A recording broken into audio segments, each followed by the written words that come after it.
Yes, people, what is going on? Welcome back to the channel. Welcome to the Beyond the Ball podcast that me and Josh always do during football breaks, but we decided to do it during December as this Christmas special. Why not do a Beyond the Ball Christmas special? We got lots to talk about ahead of 2026, so look ahead of next year.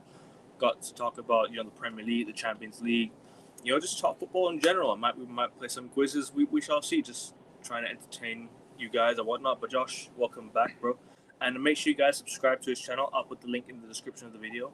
And let's get him to 100 subscribers, guys. Come on, people. Let's go. And we're close to 530. 9 subs to 530. 30 likes on the video, people. But Josh, what's happening, bro? Merry Christmas. And yeah.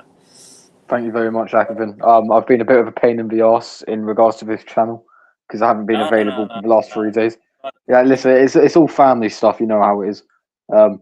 Listen, would I rather talk about Arsenal's Carabao Cup quarter-final victory or spend time with my granddad? I don't know. It's a tough one. But yeah, overall, it's been a good Christmas, another successful Christmas. As you can see, I've got the new Arsenal kit. I had to get it.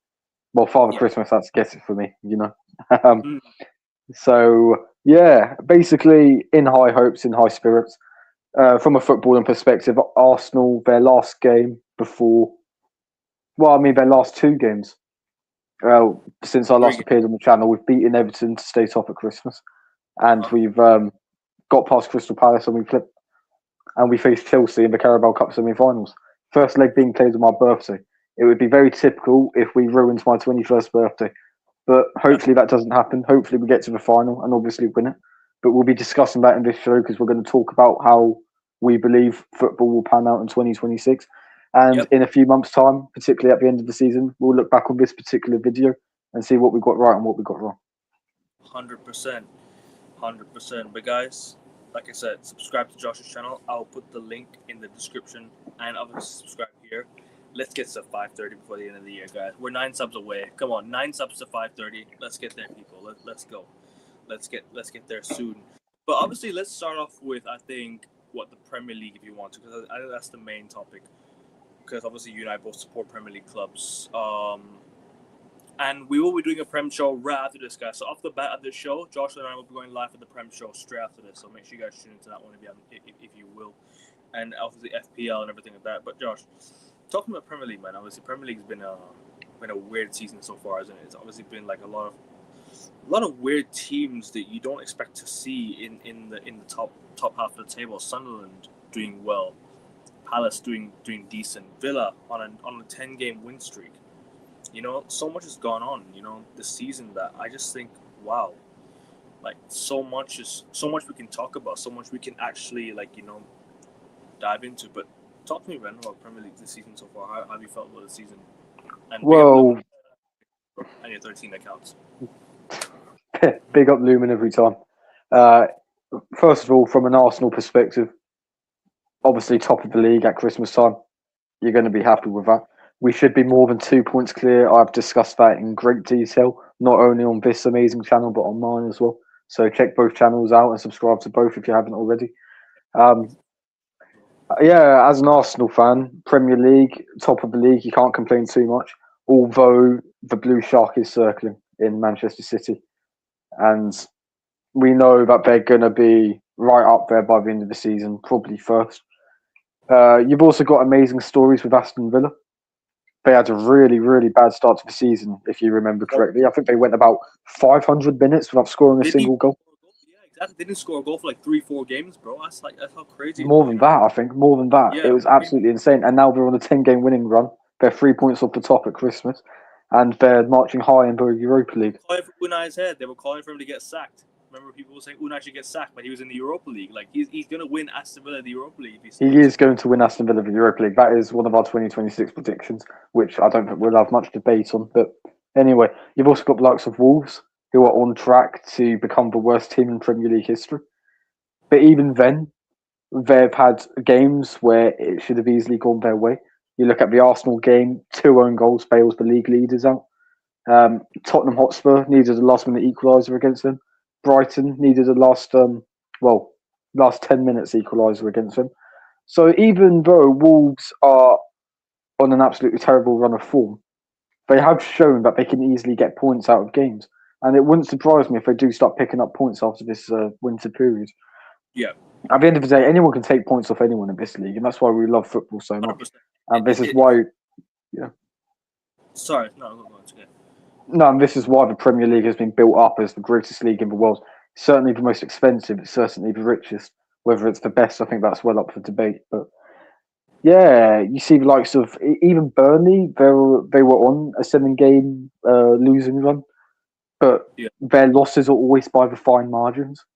You know, they're always in games until the end, which is a credit to them as well, because it's not as if they're spending millions of pounds to stay in the division.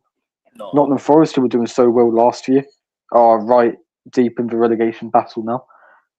Tottenham were actually doing better this time last year than they are now. They were a point better off with a much, much better goal difference. Point off. Yeah, and Ange ended up sacrificing the rest of the league campaign for that Europa League. For that Europa League, and he ended up winning. What's Frank doing? Is he sacrificing the league campaign for the Champions League? I seriously doubt it. So, I think Spurs have regressed. Listen, there's so many different angles we can talk about here, but it's looking like it's going to be an exciting title race. There's 3 teams within 3 points of each other right at the top. You've got Chelsea faltering in behind, and overall, the defending champions, are 10 points off the top already, and it doesn't look like they're going to get any closer. So, listen, it's a massive Premier League season going on. I have my opinion on how it will end up. Akavin surely has his, but let's look forward to it. 100%, bro. 100%. And I was gonna say, like, I think a lot of the reason why these clubs are doing so well is because the big 6 sides are inconsistent. But although we do have a lot of, we have runs in these big sides. Obviously, these sides have runs in them, but City, Arsenal, they have runs in them. Liverpool have a run in them. I mean, Liverpool probably going to win their 4th in a row this weekend. Let's be real. They're probably going to win their 4th in a row this weekend. And Liverpool were having a tough period. They lost. I think they lost 4 Premier League games in a row. They lost 5 games in a row in the Premier League, which is actually crazy if you deep it. 5 in a row after spending £450 million this past summer. So a lot's gone on. United were above Liverpool. Now we're below Liverpool. We've now hit we've now crashed into a rock. United have just completely fallen apart. A lot's just, I mean, AFCON. I don't blame AFCON as the reason why United have been poor, and so on and so forth. Arsenal having a bit of a dip in form in terms of inconsistent performances, slapping teams 4-5-0. Not that time anymore. But they're still winning games. They're not winning games convincingly. So that's not the best. Man City, they're picking up results. They're really scoring a lot of goals now. And they're about to sign Antoine Semenyo in January. That's going to be the window. We'll be having our Premier League shows, and especially our January transfer window shows in January. So guys, stay tuned to the transfer window shows that will be coming up. Actually, we'll be doing Beyond the Ball transfer window shows as well. So make sure you guys do tune into that. But there's so much that we can really talk about. Obviously, Premier League this season, it's been inconsistent, like I said. But I don't know if you have anything more to add. Anything more to add? I mean, we can go through each team one by one, but that will take up quite a bit of time. I mean, anyone can take points off anyone. That's the main crux of it, isn't it? Which is why we love this league so much. Well, apparently so. In theory, we should. But yeah, I mean, I don't know about you, Akavin, from a Manchester United perspective, but obviously I've said about it before from an Arsenal perspective. Top of the league, you can't really complain. Although we should have a greater points gap. But anyway, I want to know, Akavin, what do you think about United's league campaign so far? Very inconsistent, very up and down. We lost to a team we shouldn't be losing to. Let's just be real with it. We have the players to be beating these sides quite comfortably. Like, I don't agree with people saying United are not a good side. These players are good. They're not amazing, but they're good side. They're good players, good enough to beat the side we should be beating. Let's just be real. We should have beaten Spurs away, should have beaten Forest away, should have beaten Fulham away. By now, we'd be in the top 4 comfortably. Comfortably in the top 4, but possibly in the title race. Although I don't think we'll win the title. That's far. But the amount of points we dropped against teams that we dropped points against, if we were dropping points against teams like consistent, like Arsenal dropping points. If we had this run in a row, can't even talk. If we had this 5-game run, 5 games in a row playing Big Six sides, all right. Let's say we had 5 Big Six sides in a row, where we drop points to Arsenal, drop points to City, drop points to Chelsea, all at once. I'd be like, okay, fair enough. These sides are better than us. But you're losing to sides, dropping points to sides that you shouldn't be losing to. 10-man Everton. That's a disgrace of a result. That was a disgrace of a result. That 10-man Everton should have been a 1-0 match. Should have been a United win. Cool, great goal by Dewsbury Hall. But what do? You don't bounce back, right? Then you drop points 1-1 at home to West Ham. You beat Palace away, you beat Wolves away, but you drop points against West Ham at home. You should be winning that game, right? So, like I said, results-wise, very inconsistent, very, very poor, very sloppy. Defensively, just shocking, and missing our best defender of the season, in my opinion. Missing one of our best players as well. If you ask me, I'll be real. He's one of our best players this season so far. De Ligt. Been quality this season. Been absolutely quality this season for United. And yeah, Aston Villa last week. I get it. Maybe it might be a one-off result. It could have been a one-off result. It could have been like a one-off loss. I get that. It might not be the most. It might be like a result where, okay, you might lose these games. All right, fair enough. You can lose, but don't lose in the way you did. Like, cool, we scored 2 amazing goals by Morgan Rogers, but what did we do after that? We didn't respond. Cunha missed a wide open header on his own. So that's what we're saying. We can't score goals. We can't finish our chances. Sesko in front of goal. I'm a huge fan of Sesko. I think the runs he's making, I think the chances he's getting, I think it helps us going forward. But at the same time, you've got to be taking your chances, man. And United in January need to be exploiting the market. Need to try and get some signings we'd expect to get in the summer. Try and get them in January. Try and exploit like Ruben Neves for 20 million or something like that from Al Hilal. Bring it back to the Premier League, Ruben Neves. Bring in another midfielder. Bring in some defensive depth. Bring in another striker if you can.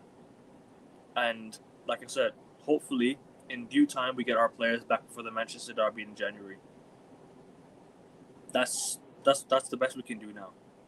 That's literally the best we can do. I don't think we can do any better at the moment. At the end of the day, we have the FA Cup as well in January. That's the only thing we have left now. Who do you have in the third round? Sorry. Brighton at home. That's gonna be a tough game. Ooh, that's gonna be tough. Yeah. I think you'll get through, but that won't be easy. It'll be like maybe a penalty shootout or something. We'll probably get to like on penalties. I doubt it'll be like a easy game. You know what I mean? I've had enough of penalties after the Crystal Palace quarter final. I don't mind penalties, to be fair with you. I would have taken penalties in the Thai Vietnam game last week. I went to the Thailand versus Vietnam game last week. We lost a 2-0 lead under 23s in the SEA Games, man. Gave away that stupid penalty, and that's it. So Senesi might be available to leave in January. Only 6 months left. His contract, you mean? Wolves are the last team that hasn't won a game in the top 5 leagues. That's crazy. Yeah, our defense is holding us back. Euro haven't Chin play together. Facts. No, it's U23. It's U23. Martinez did well for that Sesko chance. Yeah, he did. But anyways, let's get back to the Premier League real quick.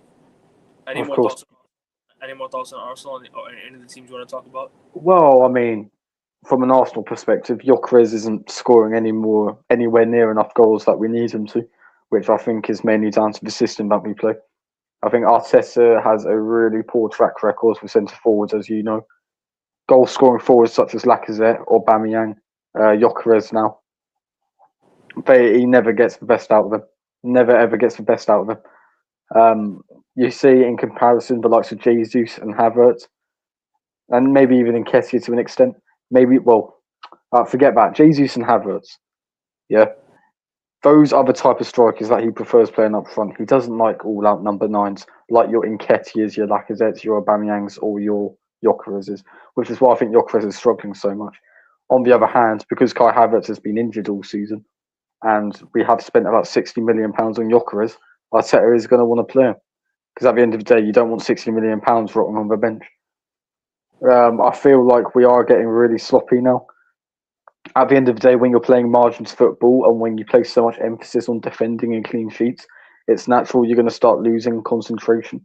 Like players aren't robots; they're humans at the end of the day, and it's no surprise that we're starting to leak in a few more goals. Mm. Um, at the end of the day, Akavin, I know we're top of the league. I know we're top of the Champions League table, and I know we're in the semi-finals of the Carabao Cup, and that is perfect. That is literally where we all want our clubs to be. But when you look at our performances, when you look at the amount of chances that we don't create, when you look at the amount of promising positions we're in and we just balls it up with the same old recycled, like passing around the box nonsense, no penetration whatsoever, it's it feels kind of inevitable about what's going to happen. Coupled in with the fact that we've seen what these players are like under pressure before, and we've seen what this manager is like under pressure before, and I can't help but feel worried. But we'll get into that a bit later when we're talking about our predictions for 2026. At the end of the day, Arsenal literally could not be in a better place right now. Going into going past Christmas time, but we do need to improve our performances. We really do. Mm. Big up, man. Big up, bro. Thank you, Ranvir. Big up to you, bro. Rice is what does he mean by that? Like hamstrings are going to fall off if he Oh, plays each and every match. That's another thing. Akavin, I could talk in depth, but at the end of the day, I've told you we're in the best possible predicament right now. We just need to keep winning, keep trying yeah. to win. That's the main thing. Like I can bitch and complain about performances, but if it does result in trophies, eventually, I'll be um, I'll be the happiest man alive. So hopefully No, so. look, I mean, in my opinion, I think you need to get your careers off the mark. You need to get him off the mark. You need to get him. You need to get him scoring, because at the end of the day, you guys spent a lot of money on him, and then Arteta's not using him to the best of his ability. That's the thing. You're not using him to the best of his ability. You're not using him to his strengths. I feel like we have your striker and you have our striker. That's what I feel. It's like you have like a stand in the box type of striker, whereas you can create for the striker. Because you know what it is, we're more of a team that plays our strikers in behind, whereas you see many times before you see Sesko making runs in behind. You give Gyökeres that, and Gyökeres scores them, in my opinion. You saw it under Whereas Amarim, didn't you? Whereas if you put Sesko in the box, the way you cross the ball into the box, Arsenal with the amount of set pieces and everything, you have Sesko scoring your goals. But sorry, what were you saying? No, that's exactly what Gyökeres did under Amarim, isn't it? Because you know Arsenal are typically very possession based, so there's no balls to have him behind. Because pretty much every team we play against plays in a mid to low block. Whereas with Manchester United, teams want to go at you, so you have all the space to counter attack. Gyökeres would absolutely thrive for you guys, and I Yeah, don't think Sesko would so far as thrive with us, but I think he'd have more goals than he scored for Manchester United, and Gyökeres has scored for us right now. So yeah, we probably have the wrong strikers, but one thing I will say is that Sesko is a guy that didn't want to compete with Kai Havertz, whereas Gyökeres was forcing each and every person out of his way to come to this football club. So I'm going to back that guy 110%, and I'm going to back him till the very end. The amount of people in our own fan base with this agenda against this guy makes me sick, because he's a fucking born and bred goal scorer. He didn't win the Gerd Muller award by mistake, and listen, due to this manager, he looks like an absolute bum. But if we have a proper manager, or if he gets in a rich vein of form and a rich vein of confidence, he'd be absolutely fantastic. Gyökeres can barely running behind. That's because you're not. It's because Arsenal are not playing him behind.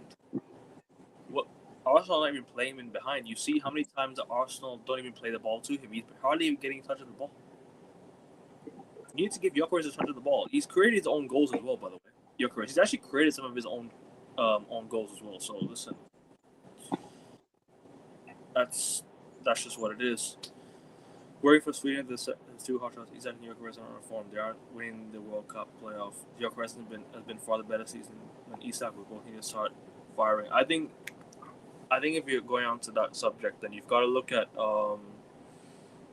Isak as well, because look at the amount of game. Look at the team Sweden were losing to in the qualifiers. They were losing to Kosovo, weren't they? Like, bro, you'd expect Sweden to beat them, man. Come on, I don't care if Elanga's, bro. Like, You've got Elanga, Gyökeres, and Isak. Come on, how do you not beat that? You know what I mean? That's crazy. Well, I mean, football's a team game. You don't play with 3 players, do you? With Isak, he's got a broken leg, hasn't he? I think Liverpool confirmed. Yeah, so that's going to be an issue now in January. Yeah, so. It's going to be after the rest And of the season. with Gyökeres having his competence ripped apart by this Lego head manager, Big up, bro. it's not looking good for Sweden. Thank you, Joshy J. Wonderful name. Make sure you guys subscribe to his channel, people. Big up to you, my guy. Hope you're well. Hope you had a good holiday. And whoever in the chat has a good holiday as well. But anyways, Rooney Bargi, also Swedish. Yep, another player that could get into that team and help them. Man. But then he hasn't played much for Barcelona, has he? Yeah, he has not. But looking at the rest of the league, which of the teams? Which of the teams would you call? Do you want to talk about in the Prem? Obviously, I think Aston Villa. Yeah, you need to shine some light on them because after the way they started, I don't need reminding. I remember this game already, bro. If the moment you say Rooney Bargi, I remember that. I remember that game instantly. I remember most of my United scores. Anyways, if you tuned into my show yesterday, you would have known what Mina Gastia were doing. Obviously, he was testing, and you would see. That was one of the most embarrassing European campaigns from an English side, by the way. Yeah, it was. That has to be up there. I'd argue, our campaign under Fergie was more embarrassing. Our European campaign under Fergie, because that team was a better team than this team. 2011. 2011-12, yeah, because you know why? You'd expect that team to qualify for the knockouts, right? We didn't even qualify for the knockouts. We qualified for the Europa League, and we even got embarrassed in the Europa League by Marcelo Bielsa's Bilbao. You even scraped past Ajax in the round of 32. Like exactly. Ferguson could not give a shit about the Europa League. I'll be real with you, Josh. This side was never good enough to win to even get through.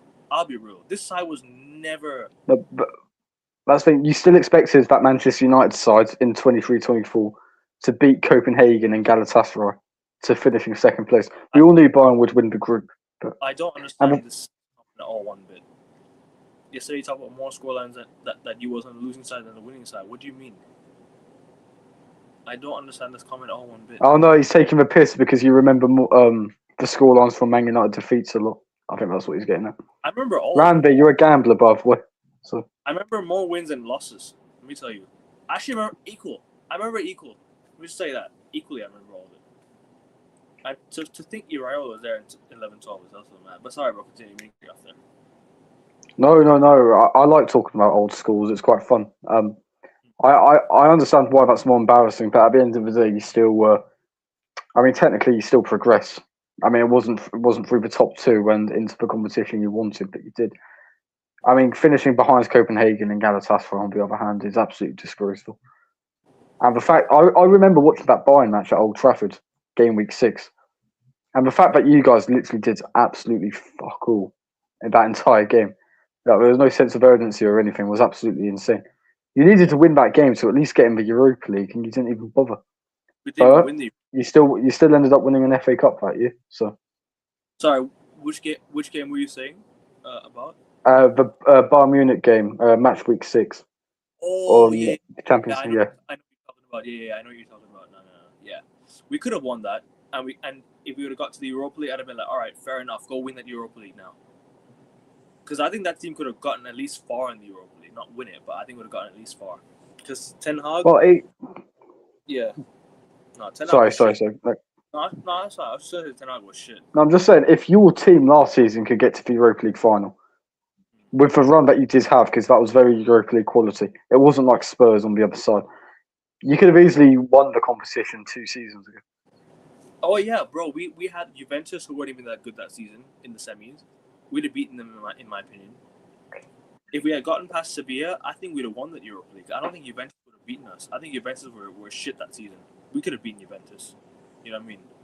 I think we should have won the Europa League the year that we lost to Sevilla 3-0, but then again we had unavailable players. And still embarrassing though. The fact that you were 2-0 up, we were 2-0 up, Sabitzer scoring 2 goals and he gets hooked, and we concede 2 late goals. You know what I mean? We can see 2 late 2 own goals as well. 2 own goals, yep. Exactly. Malacia, one of them. and Maguire another one. Listen, Typical Maguire, that isn't it? typical, and that result costed us our Europa League campaign. That result, I'll be real, going away to Sevilla losing 3-0, I was like, yeah, bye. Sevilla Sadat Nizanu and scored 2 goals. We had Lisandro Martinez picking up that horrible knee injury, and then he was out, and then he missed the FA Cup final because of that. And that was the day, and that was the time we could have handed our rivals. You know what I mean? We could have beaten our rivals to start winning the treble. But anyways, continue, bro. Well, I mean, what else is there to say? I was going to talk about Aston Villa. We've both touched upon the fact that we both think they're going to win the Europa League purely because of the manager that they have. I believe Emery has won 4 Europa Leagues. He's got to 5 finals. We won't mention the one he lost for the sake of my sanity, but yeah, he's got real pedigree in this competition. So, and with Villa having a good squad that they do, probably one of the best in the Europa League pot, they can easily win it. There's no doubt about that. And if we win nothing as Arsenal fans, this summer is going to be nearly as rough as last summer as well. For sure. It's going to look dark. I think Berta has the power to sack Arteta if things go tits up. So hopefully he does execute that power. But anyway, yeah, Villa 10-game winning run. I think they've won 13 of their last 14 games. I think their last loss was at Anfield. I mean, many teams lose at Anfield. Perhaps not this season, but they usually do. So I don't think that's any great disgrace. And Akavin, we touched on it earlier. We won at Anfield, don't forget. Yeah, good point. Yeah. Less said about Arsenal if they're ever better wearing this kit. But yeah, after the start that they had, I think they failed to score in the first 500 minutes of football that they played. And the fact that they were only 3 points off the top at Christmas time. Full credit to Unai Emery and full credit to their players. Absolutely fantastic performances by them. I mean, there's a lot of talk about Aston Villa overperforming their XG. But at the end of the day, you don't look at the XG table, you look at the Premier League table. And the Premier League table states that Aston Villa are currently 3rd place, 3 points off the top, having won 10 games in a row. About 6 in a row in the league. What's all the bitching and moaning about? I think they beat. I think they won their Europa League matches, didn't they? Exactly. And they won. I don't think they played in the Carabao Cup games. I think they lost in the Carabao. No, they got knocked out of the Carabao Cup third round. They've lost a few Europa League games. I think they've lost 1 or 2. Was it by Brentford that they lost to? Was it by Brentford that they lost to? Right, Aston Villa. I think it was Brentford. Yes, they did. Yes, they did. Brentford, exactly. Yeah, so after that appalling start, where there were whispers, that Emery could get sacked, the way he's bounced back is absolutely incredible, and he is a fantastic manager. Do I think Aston Villa will keep up this relentless run of form? No, I don't. I think this is similar to 2 seasons ago when they were in the title race around Christmas time, and then slowly started to drop off. But listen, if they do a Leicester type achievement, i.e. go on and win the league, full credit to them. Full credit to their manager. Because they've been shafted by the FFP rules as well. Let's not forget that. Yeah. Having to sell to buy, that's nonsense. Like how is any team meant to compete against the established Big Six if you're not allowed to keep your best players while buying and adding to that squad in the same way the established big clubs do? Nonsense. How are we supposed to compete with Sir Jim fucking penny pinching every single week? It's embarrassing. You know what I mean? It's a joke. You got owners who don't want to, who want to keep the money to themselves. You got part owners who want to penny pinch. How are we supposed to get back to the top again as an established football club? You know, the Glazers ever since they joined only signed Fellaini, since Fergie left, signed Fellaini, and then they signed Juan Mata in January. You could have done that business in the summer. You signed Juan Mata in the summer. That's an improvement already. Go and sign some more marquee players. Go and sign some more. You had the money to do it. We're in the Champions League. We still had good players around us. You know what I mean? So that's what it is. Like I said, it's just poor all around. poor all around from the whole institution, top to bottom, everyone. And then hiring David Moyes didn't help at all. Cool, maybe he deserved a bit more time in terms of obviously with the money and everything. Could have been back more, but still he was shit. You know what I mean? He was so shit. So two things can be true. Making new stadium can help boost revenue, and it'll keep these frauds here at my football club as well. So I'm against the new stadium. It'll help boost the revenue, and it'll keep these fuckers at my football club. That's why I don't want the new stadium. For people out there saying, "Oh, we need a new stadium," I don't give a shit. I hope Old Trafford rots while United are here. I hope these guys rot at Old Trafford, because you know why? Because these Glazers don't deserve a single bit of success. They don't deserve to see a single bit of success at this football club. They've ruined my club. So has Ineos. All of them can go, and a new stadium will only keep them here for a longer period of time, and I do not want that to happen. So I would rather they fucked off. No, the debts should still be here. Put the Glazers even more debt, so they can really consider selling this football club. You know what I mean? So they can consider selling this football club. You know what I mean? It's a joke. Like, I don't care about the debts anymore. They're not gonna clear the debts. They never have. They've pocketed everything that's gone to them. We made 666 million last year in terms of revenue last year. Come on, like what are you doing here? That's just, you know what I mean? In my opinion, bankruptcy is the best way for United to go forward. Bankruptcy, sell a football club to a rightful owner that wants to own this football club. That's the best way United can become. You know what I mean? It's gone that bad, has it? Yeah, it's gotten that bad. I don't care, bro. I'll be honest with you. I don't care about the 100K seats. I don't care about 100. Shout out to private equity. But anyway, sorry, Josh. Continue, bro. About Aston Villa and anyone on the Premier League. We'll go to Champions League if you want to as well. If you haven't. Well, I look at Villa last season. They should have qualified for the Champions League. They could have won against Sorry, that was really poor from me. They could have won against a terrible United side on the final day to confirm their top 5 place, and they absolutely sat the bed. You're not wrong. They also got to the FA Cup semi-finals last year, and people forget they beat PSG in the quarter-final second leg. If Marcus Rashford hadn't shot straight at Donnarumma, it could have been an all-English semi-final last season. So, listen, they're more than capable of winning this Europa League. And you're talking about the Aston Villa PSG game, man. Right. Yeah. Let's not forget they went 1-0 up at the Parc des Princes as well.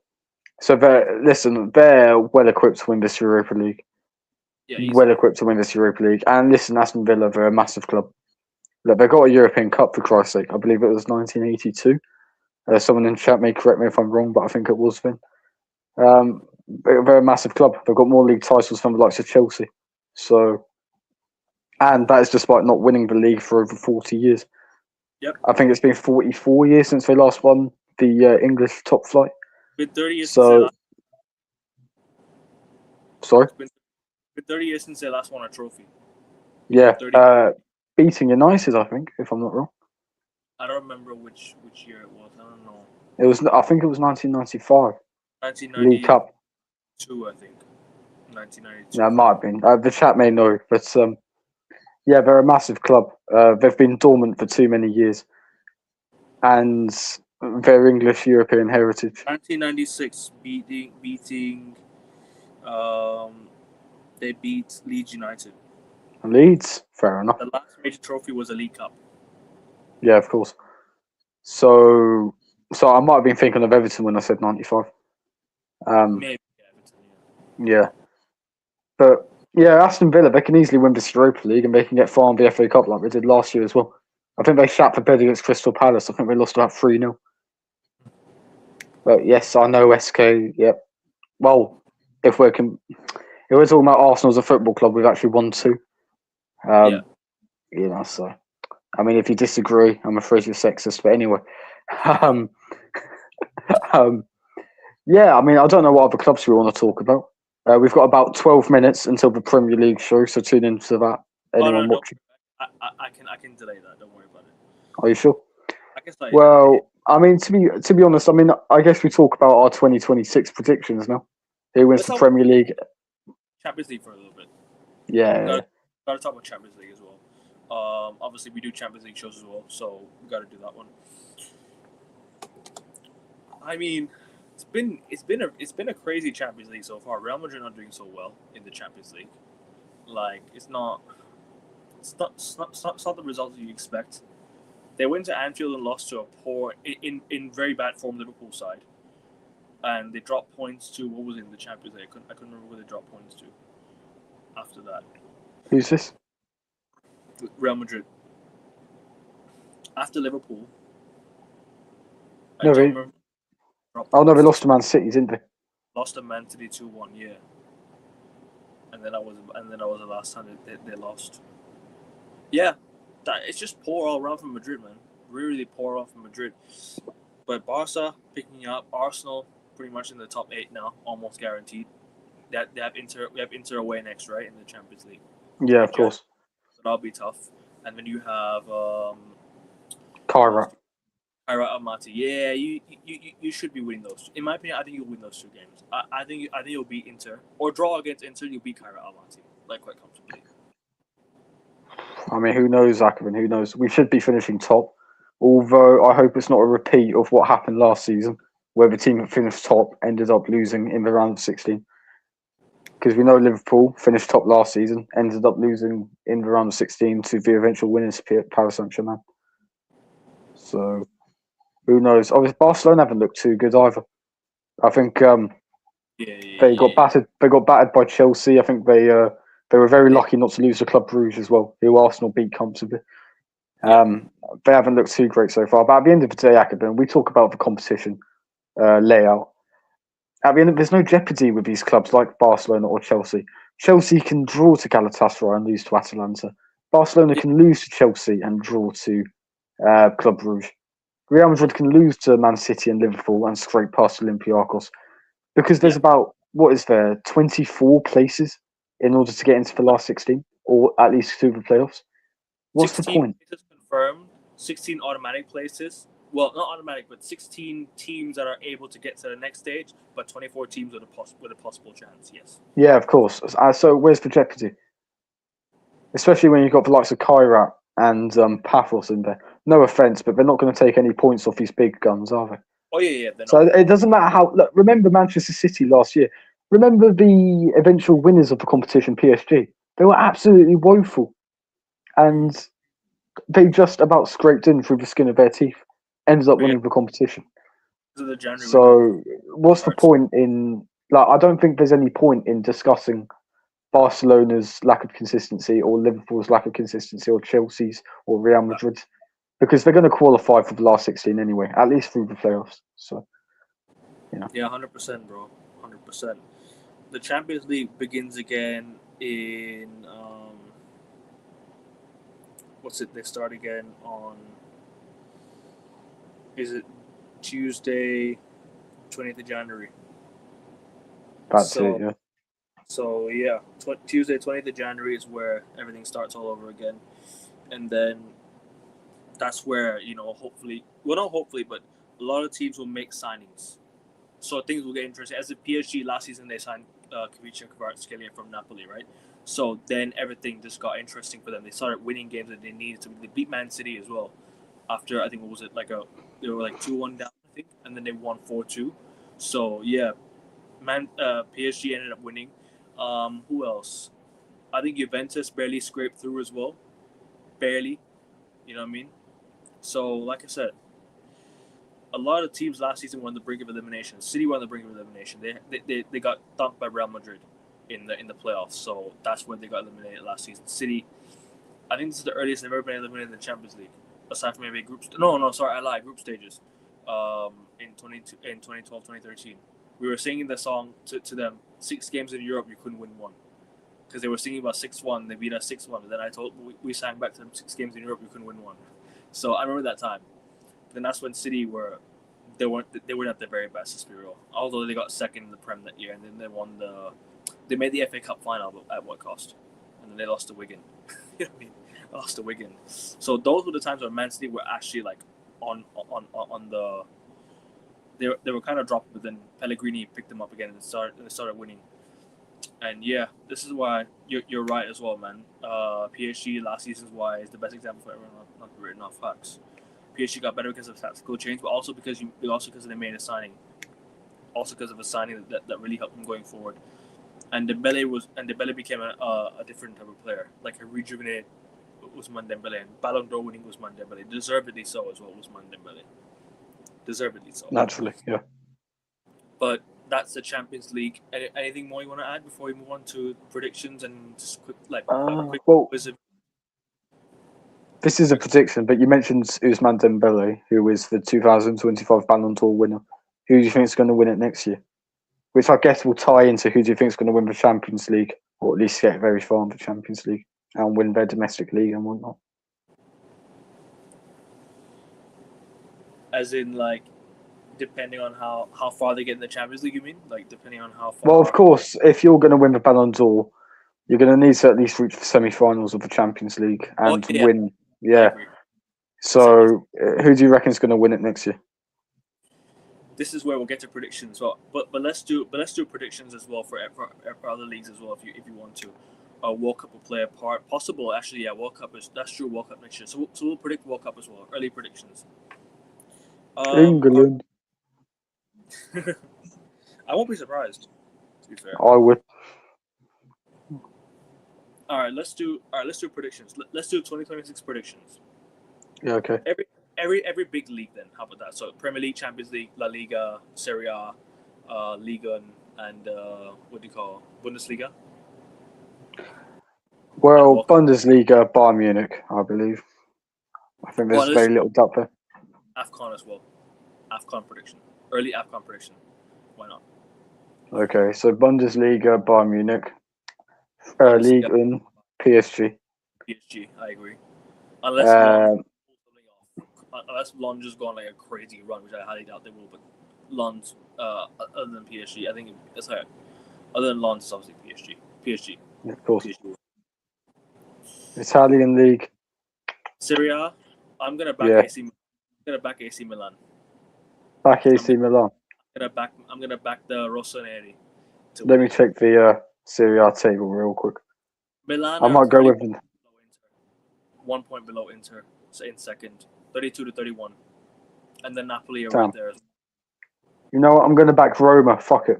Go on, lads. You're only 3 points off the top. Okay, Roma's interesting. I know they're like the Italian Spurs, but you know, if you're only 3 points off the top come Christmas time, you might as well dream. Same goes to Aston Villa. Premier League. Manchester City. La Liga. Actually, I'm gonna go with Arsenal. I'll be a bit different. Why not? Fucking hopefully. I think Arsenal will do it because I just think obviously now you're having a dip in December, but then again, I think you will eventually find your form. It's only a matter of time. But then again, I don't know. I don't know when. But before City start going on that mad run in February, you have to start winning games before. So yeah. Exactly. Well, they're on a mad winning run now, and they're not going to stop. By 1 point. Arsenal scraping by 1 point. Just scraping Can't by wait. Juventus can also win it. Don't compare Roma to Spurs. No, we're not. When did we do that? Oh, I did, to be fair. Norway can go far at the World Cup. Yeah, Haaland could actually. Yeah, Haaland's one to watch next year for the World Cup because he's going to take Norway there. They're doing any competent striker. La Liga. Barcelona. Real Madrid have just been on a really poor form. I'm going to go Barcelona. And Champions League.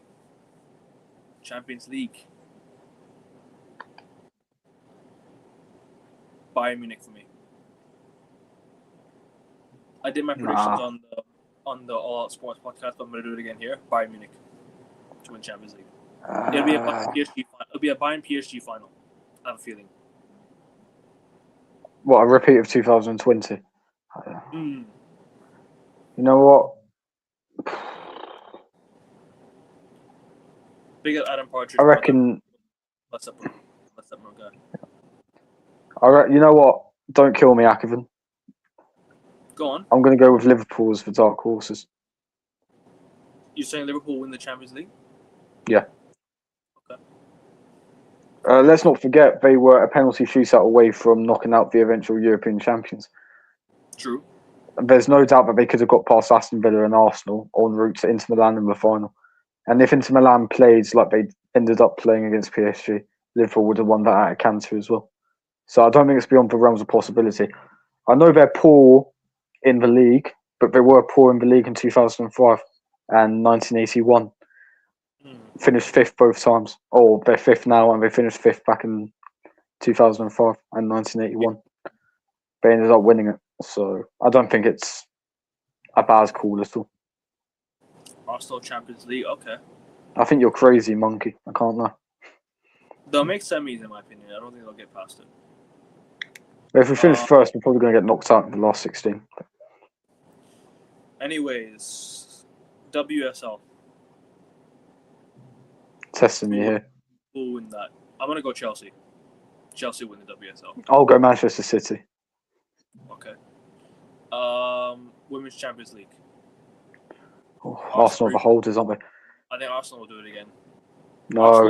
We've got Chelsea in the well. If we get past our last 16 game, we've got Chelsea in the quarters. Barcelona, in my opinion, will do it.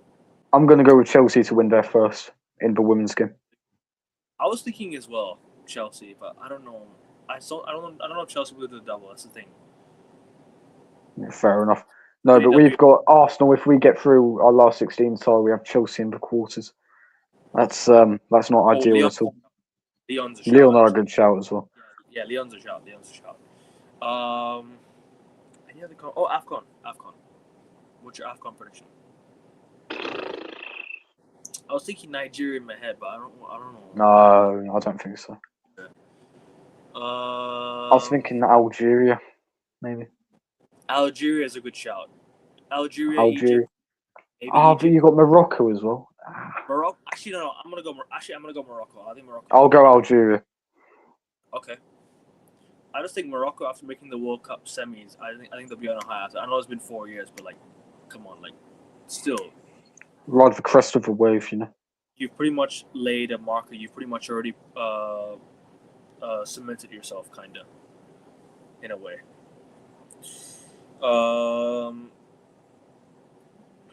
And last but not least, World Cup. Actually, you know what? Let's just save the World Cup for the World Cup preview better. I think let's just. Well, I'll give you an early prediction if you want. Go on. I think Portugal are going to win it. I don't think you're serious. I think I am serious. I'm not even lying, yeah. The amount of times, or the amount we've seen Ronaldo warm up to Donald Trump over the last few months, I guarantee you there's going to be some sort of rigging going on, a la 2022. So I need my own rigged World Cup, man. I need my own rigged World Cup. I'm not trying to see penalty to Portugal settings. Oh, I will need that, bro. I will need that. I'm not trying to see penalty to Argentina again. None of that. I want to see penalty to Portugal. Okay? Yeah. Penalty to. Do you trust Ronaldo to have 100% conversion rate? Yeah, I do. Oh, fair enough. I think Portugal will win it. No. Maybe he'll miss one, but then he'll score the rest. Cameroon and Ivory Coast are also scary. Yeah, actually, you know what? Cameroon's a shout, but I don't know if Cameroon will win it. I think Cameroon will make semis, and I'll get knocked out. Ivory Coast could do it. I want one of my players to win it, man. Either Mazraoui, Brian Mbeumo, or Amad Diallo. One of them can do it. One of them do it, win it. I need one of them to win it. You know, bring confidence back to United and play well for the rest of the season, if possible. Exactly. I'm gonna go with. Do you know the last time Germany had a V shirt on them, had the V stripe on the shirt? They won the World Cup. 2014. And I think Monkey was mentioning to me last time. Every year as a donkey year, Germany won 5 of the last 7 donkey World Cup years, donkey year World Cup. If you know what I mean, like a donkey. Yeah, of course. Yeah, I think I'm gonna go with Spain. Spain will win it. Spain have a very talented team, man. I just think Spain will do it. Sorry. They have a fantastic side. My bad. Porsche, excuse me. Donkey. You're thinking of Havertz and with me and Biscuit, aren't you? Oh, Chinese mythology. Okay. Yeah, that's what he's on about. All right, let's close out the show by talking about. Let's just do a quick what you call trivia quiz. Trivia quiz if you want to. If you want to start with me, I can say. If you want to start as well, I can bring up some trivia questions. A tribute. What do you mean? Trivia questions. Oh, trivia question. What do I come up with? Okay, how many? Okay, no. What am I thinking of? I don't know too many football trivia questions. I'm gonna have to look it up.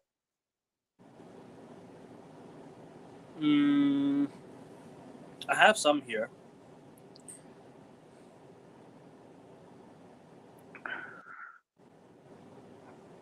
But if you wanna quiz each other on other stuff, then we can. If you wanna come up with Well, I'm gonna go into AI mode here. Okay. No, not American football. Never mind. American footballer. Are you on Quizbit? Sorry. Are you on Quizbit? Because I don't want to No. repeat the same questions. No. I already closed it. Ah, sweet. Right, Akavin. Oh, this is easy. The Scudetto is the name given to the league title in which European country? Italy. Yeah, yes. Which club did Alan Shearer win the Premier League title with? Blackburn. Red Bull owns a club based in which Austrian city? Salzburg. That's it, I think. Yeah. Salzburg. I don't know this. Who was the first goalkeeper to score in an FA Cup tie? David Seaman. Do I have the answer? Okay, I have the answers here. You were right with Salzburg. Alan Coolan. Oh, I don't know that. Well, yeah, I wouldn't ask you, mate. Which two teams make up the Barcelona derby? Barcelona Espanyol.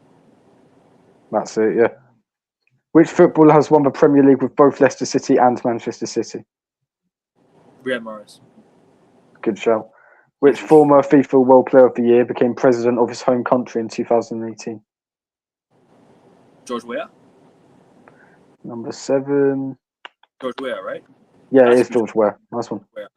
George Weah. Which player had 13 years between his two Champions League wins in 1995 and 2008?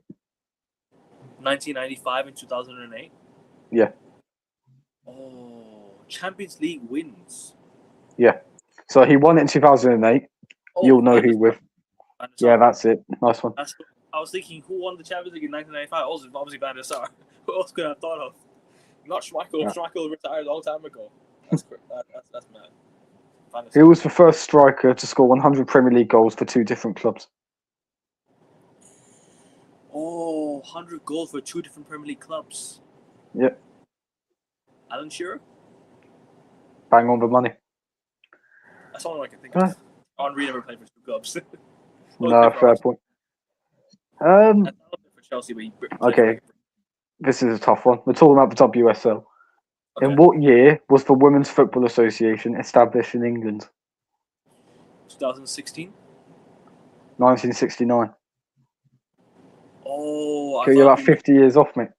I thought you meant like when they changed the name to yeah, of course. Super League. That's what I thought you meant. No worries. What is Juventus's nickname? The old lady. That's it. In what football league does the Beckham rule apply?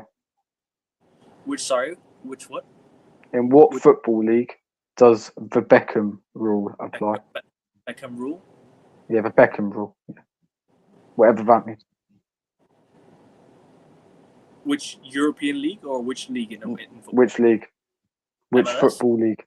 Yes, MLS. Nice one. Who's the most capped England player with 125 appearances? 125 appearances. Do you want me to give you a clue? Not Harry Kane. That's what I know for sure. No, not Harry Kane. Do you want me to give you a clue? Sure. Goalkeeper. David James? No. Hand of God. Oh, Diego Maradona was hand of God. You meant Yeah, hand of God. Who was the goalkeeper that he What was outjumped? the keeper when Diego Maradona scored? Yeah, the hand of God. Yeah. Oh, Gordon Banks. No, he was long gone by then. Oh, I don't know. Peter Don't know. Shilton. European Cup winner of Nottingham Forest, if I'm not wrong. I only know Alex Stepney, bro. European Cup winner in 1968. Fair enough. Hold on, I've got a good one here. What country did Eusebio play international football for? Never mind. Portugal. There you go. Which football club in England has a stand named after Sir Elton John? Sir Elton John. Which stand in England? Yeah, which football club has a stand named after Elton John? Is it in London? Kind of. Kind of. I'll give you a clue. One of your panelists for the Premier League show. One of the panelists. Oh, Watford. Yeah, there you are. Oh. He's a part owner of Watford, I think, so fair play to him. Which English club was the first to win the European Cup twice? Liverpool? Yeah, nice one. 1976 and 70. No, And 1977 and 78. That's it. Forest number 2. Yeah, exactly. Forest. Which two countries hosted the 2002 World Cup? Korea, Japan, South Korea, Japan. That's it. Yeah. Which striker? Sorry. Gotta be specific on the Korea as well. Naturally, yeah. Less about that for better. But Well, which striker? So, which striker was the first to score more than 20 goals in the Premier League for 5 consecutive seasons? Which striker was the first in 5 consecutive seasons? You said. Yeah, 5 consecutive seasons. Thierry Henry. That's it. Yeah, bang on the money, Akavin. Well done. Trabzonspor are a football club based in which country? Turkey. That's it. Reece James spent the 2019-20 season on loan at which club? But that's not right. 1920 season. Yeah. Who spent on loan again? Sorry, you said who spent the time on loan? Reece James spent the season 2019-20 at which club? I think they mean 2018-19 because he was playing for Chelsea by 1920. Derby County, right? No. No. Because I'll give you a clue. Went to Derby County with Lampard. Remember that? Yes. Like some Fikayo Tomori, Mason Mount. Fikayo Tomori, Mason Mount, Vitesse. No. English club near Manchester. Where was Reece James at in 18-19?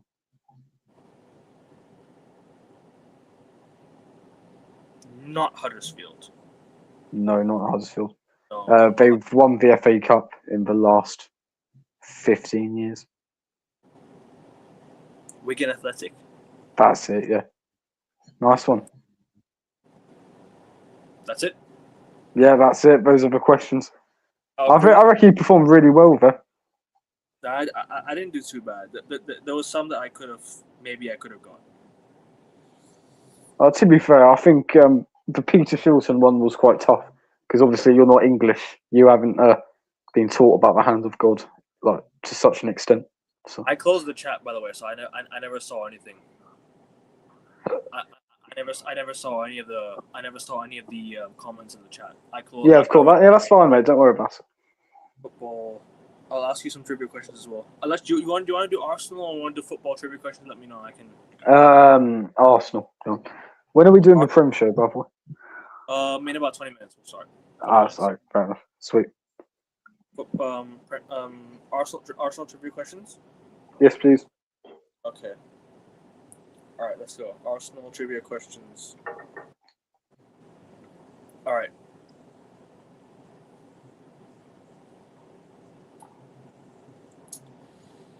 Let me just quickly get the answers so I can like It's all right.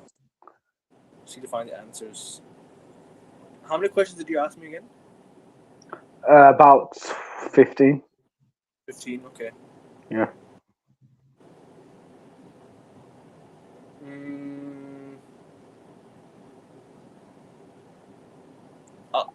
The first three questions should I think you should be getting this one.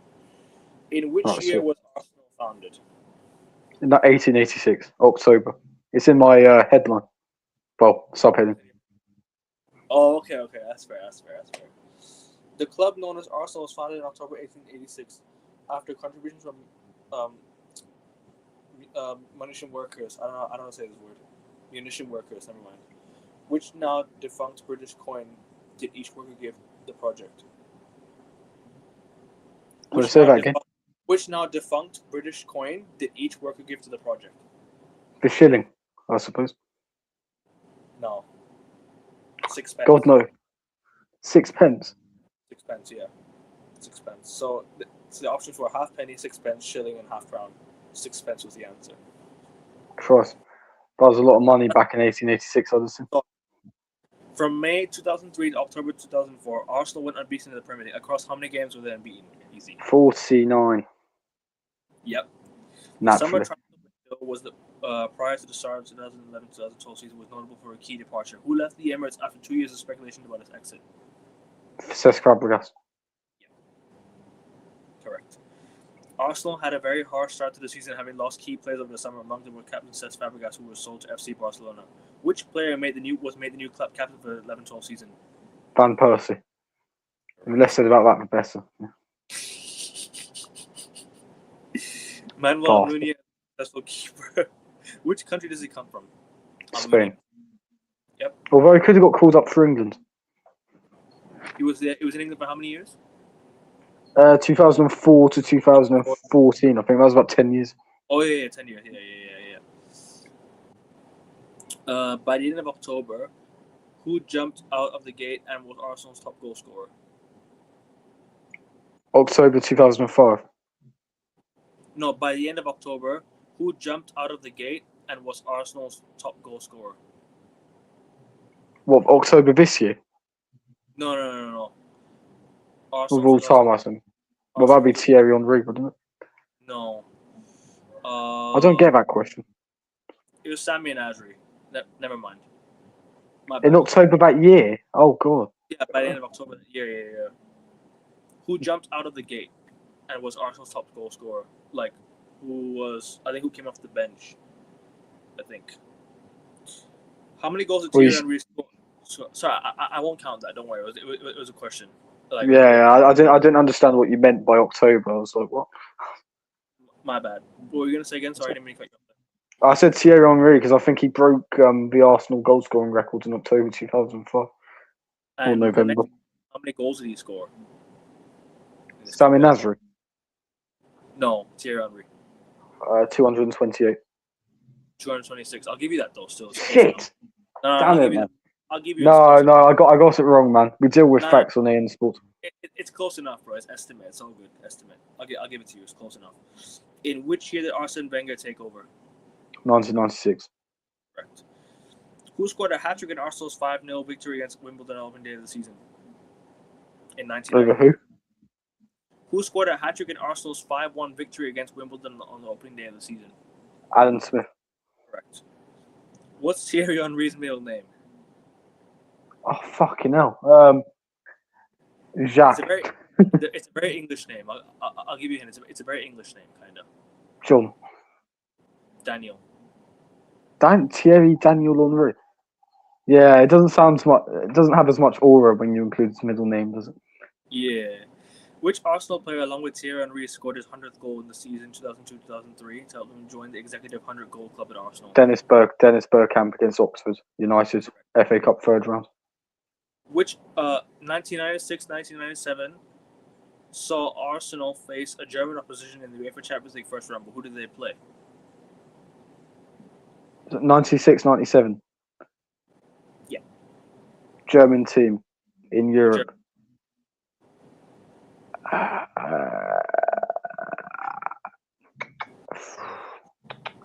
Who am I going to go with? Schalke? I'll give you a hint. They crashed out by 6-4 in aggregate after 2-3-2 losses. No, I've seen this. I thought it was like AEK, but no. I can't remember who they are. I do remember looking. I do remember seeing this on Wikipedia. Can I give you their initials? I think it'll give away the answer, but I'll give you their initials anyways. BM. Go ahead. VM. BM. Oh, That's Volts. No. that's one of the VM. club's initials. Werder Bremen. That's it. No. No, BM. shit. BM. Oh, Borussia Mönchengladbach. Misheard you there. Arsenal began the European adventures in which season? The European what? Adventures. When did Arsenal begin the European? 1971-72, because we won the double the previous year. No, it was 1963 to 1964. When Oh, you shit. began your European adventure, like when you began a European football Campaign. Yeah, when That's you weird, began guys. I've been seeing it. in Europe. Yeah. Oh, 1963-64. I want to look that up because Maybe it know might not that. be correct. Maybe it might not be correct. I'm not so sure. If you get it right, then I'll give it to you anyways. In 1963, Arsenal 64, the Gunners played Stevnet from Denmark in round 1, defeating the Danes 7-1 away and losing home 3-2 before winning 9-4 in aggregate. And then you guys were beaten by Belgian side Royal Liège 4-2 in aggregate in round 2, 1-1 at home, 3-1 away, and the competition was Intercities Fair Cup. That was the time when you guys were participating in Europe. Arsenal's famous trademark chant, 1-0 to the Arsenal, was a song to the tune sung by of a song by which group? Excuse me. Who created that group? Song? Which group created that song? It was sung to the tune of the something Go West, although the same track was covered by the Pet Boy Shop. It's a group of people. The fuck knows, mate. The Gooners. I don't know. Village people. Oh, the Village People. Oh. Yeah, Village People. I think I can't remember any Village People song going like that. On the official Arsenal crest, the motto Victoria Condoria Crescit is inscribed. But what does the other motto state, which contained a smaller crest on the crest itself? Kind of a bit of a weird, really grammar to can't lie to you. This is really fucking niche. I know Victoria Concordia Crescit, victory through harmony. I don't remember any other Latin catchphrase that we have as a club. So. Should I give it to you? Yeah, go ahead. Dos per omnia. It actually means in God we trust. In God we trust. Fucking hell. Yeah, I don't know. It's like a model that you guys have. I don't know if it's true. For 87 years of the 20th century, Arsenal's home was Highbury. If you were sitting in a seat at Highbury and the Arsenal fans were opposite, were singing "Where the North Bank at Highbury," what would your stand be singing? Well, if you're sitting opposite the North Bank, wouldn't you be in the South Bank? If you were sitting in a seat at Highbury and the Arsenal fans opposite were singing where the North Bank at Highbury, what would your stand be singing? We're in the South Bank. Fuck knows. Where the at Highbury. That's what I'll give you a hint. Where the at Highbury. Akvin, honestly, I'm completely lost. I want to know what these questions are because these are fascinating. Where the clock end at Highbury. Oh, clock end. You should know all these Arsenal, all these top gooners on Twitter are called clock ends, whatever. Clock end tie.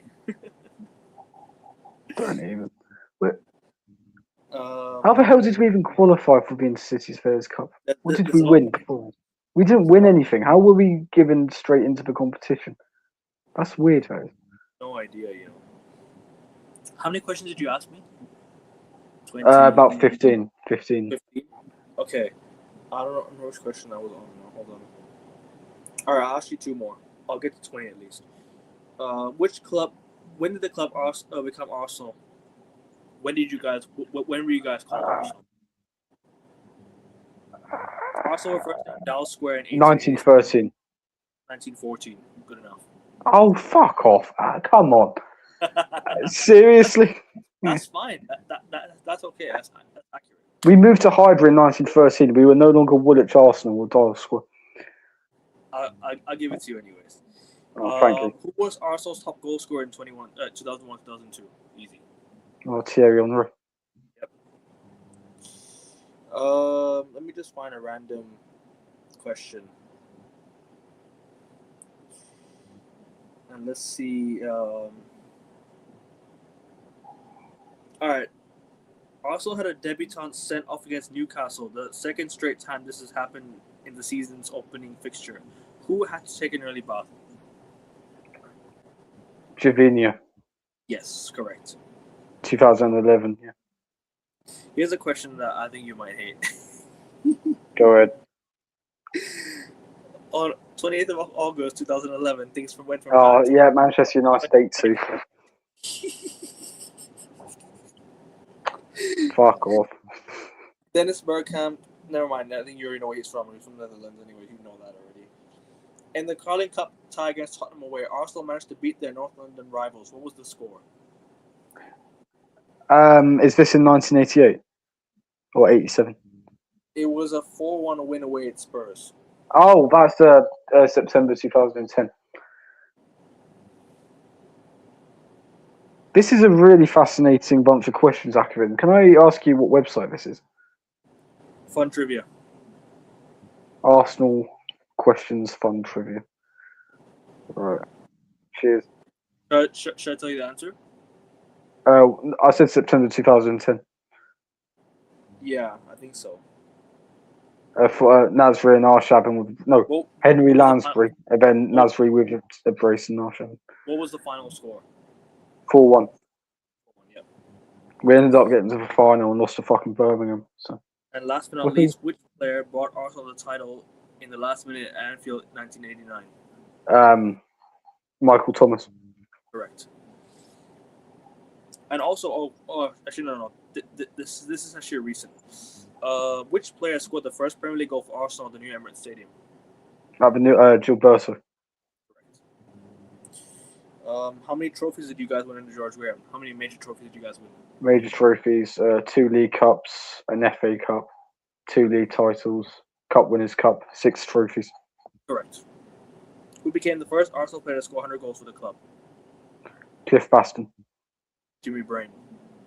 Oh, shit. Close enough. 1969 to 70 was Arsenal's entry into the European football, but how many games did they play? Indian City Fairs Cup, 69-70. Yeah. Games did you play? I'll give you a hint. More than 10. So if that's second round, 12 games. Correct. Oh, sweet. Which has the Arsenal not been called at some point in their past? Which have Arsenal not been called? So you have options here. Woolwich Arsenal, Dallas Square, Plumstead Arsenal, Royal Arsenal. Plumstead Arsenal. We've never been called that. Correct. We're not near Plumstead. When Arsenal played Sunderland at Highbury on the 9th of March 1935, they set their record for the highest attendance. What was it? I think it was over 100k, wasn't it? 73,295. No, same difference. That's the capacity of Old Trafford now, isn't it? Or 70, or just a few thousand under. And which club did the ground become known as Arsenal first play? You have options here: Sportsman Ground, Plumstead Common, Manor Ground, and Invicta Ground. Plumstead Common. Correct. That's it. That's all I'll ask you. That is very interesting, Akavin. Thank you for that. Fair play, bro. Fair play, man. Fair play. Boss of Blue. Big up to you, man. Big up. Almunia was a shit keeper. Which Arsenal player has the initials EE? Everett Chiesa. Okay. Big up Thank you, Godfrey. Big up Godfrey. Big up. What year did Arsenal field an all-foreign team in the Premier League for the first time? February 2005. Arsenal 5, Crystal Palace 1. Nice. Big up to African King Academy. Make sure you guys subscribe to his channel, people. African King Academy, AFA Academy 93. And he has a second channel called AK Academy as well. AK Academy S3I, or whatever it was. Or Gaming. I think you've changed it. But my apologies. Last question, and we're going to go to the Prem show, guys, because we do have to go. Can you name a former player who has the same initials? Former Arsenal player? Former Arsenal. I think so. Yeah, former player who has... EE. Sounds like the EE broadband. Former player. We're talking recently, right? Otherwise... EE. No, I don't think I can guess it. Never mind, lads. Anyone watching, we'll see you guys for the Prem show. That should be starting in about a few minutes. And subscribe to Air Sports if you haven't already. Create multiple Gmail accounts. Create multiple YouTube accounts off that Gmail account. And subscribe to Air Sports. I know who it is. I know who it is now. I just found it. Have a guess. I'll give you a hint. He played for Arsenal in between 2005 to 2011. Okay. Emmanuel Abui. Yes, correct. That's sweet. Yes, sir. God, don't talk to me about Abui. Fucking hell. But guys, go subscribe to Josh's channel. I put the link in the description and in the chat. Air Sports always the priority. Don't stop. No. Let's get Josh to 100 subscribers, guys. Or at least 50 for now before the end of the year, if we can. And also, I pinned this link in the comment as well. So go subscribe there if you haven't done so already. And also, we're gonna be live for the Prem show. So guys, I will be live in just about a few minutes. So tune in and hit the like button over there. Subscribe. And when is the FPL deadline again? In an hour. Right? 6:30 in an hour and 1 minute. I've done my team. I'm doing bench boost this week. So I don't really care. I'm doing wildcard this week. I'm doing bench boost next week. I only have 2 more chips left. I only have the wild card. Sorry, no wild card. I have the free hit and the bench boost, and I'm gonna use it all by next week. I'm gonna free hit. Hold on, no, you can't. You can only use one boost, can't you? I only have one. I have bench boost right now. I'm using it right now. Oh, okay. So okay, sweet. And then bench boost. You have 2. This like after game week 19, everything resets and you get. Yeah, I understand. I thought you meant you still had 2 chips left to play, but we only have 1 game week left. Free hit and bench boost, so I'm going to use them all within the next 2 weeks. Because next week, game week, everything resets after that. So I'm going to reuse it. But guys, we're going to head out. Subscribe, like, and share. Hope you had a good holidays, Merry Christmas, and everything. Beyond the Wall will be back in 2026, or maybe next week before the end of the year. We might plan one. We shall see. And also stay tuned for the January transfer window.